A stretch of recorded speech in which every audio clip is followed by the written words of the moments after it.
অর্থমন্ত্রী যে আকারের বাজেট দিলেন সেটা গুনতে বা বুঝতে অনেকেই ভুল করবেন, কারণ এই জটিল অঙ্ক সাধারণ মানুষের প্রাত্যহিক জীবনের অংশ নয়। অন্যভাবে বললে এই অর্থ দিয়ে কি হয়, কিভাবে দেয়া হয় এবং কি ধরনের কল্যাণ হয় সেটাই বোঝেন না দেশের অনেকেই। তার মানে কি এই বাজেট সবার জন্য না, অথবা সবাই কি বোঝার মতো বিষয় না?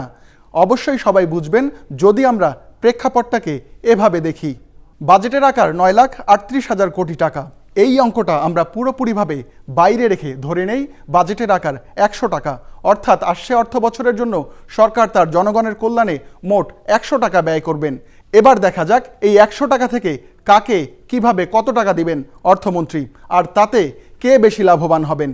100 টাকার বাজেট যখন আমরা ভাগ করি তখন দেখা যাচ্ছে সবচেয়ে বেশি 18.9 টাকা নিয়ে যাচ্ছেন সরকারি চাকরিজীবীরা ও যারা অবসরে গেছেন, যার সংখ্যা মাত্র 20 থেকে 25 লাখ, যা দেশের মোট জনগোষ্ঠীর তুলনায় অতি নগণ্য। অর্থাৎ সামান্য এই জনগোষ্ঠীর পেছনেই সরকারের ব্যয়ের বড় একটি অংশ চলে যাচ্ছে। অর্থাৎ এই বাজেট আর যাই হোক সুষম বন্টনের বাজেট হতে পারে না।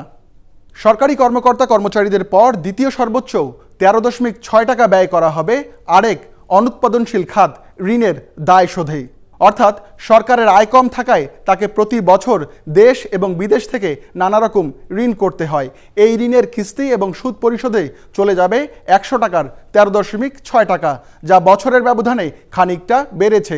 অর্থাৎ আমরা দেখছি সরকারের শুধু বেতন ভাতা এবং সুদ পরিশোধের পেছনেই 32.5% অর্থ চলে যাচ্ছে।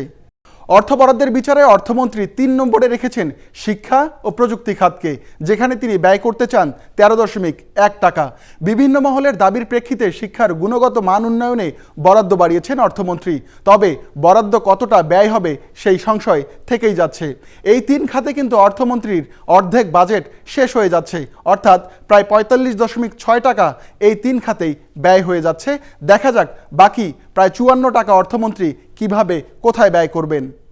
অর্থমন্ত্রী টাকা দেওয়ার ক্ষেত্রে 4 নম্বরে রেখেছেন ভর্তুকি ও প্রণোদনা খাতকে, সেখানে 100 টাকার মধ্যে ব্যয় করতে চান 9.5 টাকা।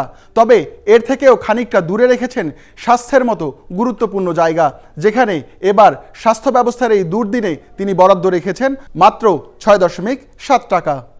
অর্থমন্ত্রীর হাতে অবশিষ্ট 38.2 টাকা, সেখান থেকে তিনি 6.6 টাকা দেবেন যোগাযোগ ও পরিবহন খাতে। গরিবদের জন্য সামাজিক নিরাপত্তা খাতে দেবেন 5.8 টাকা।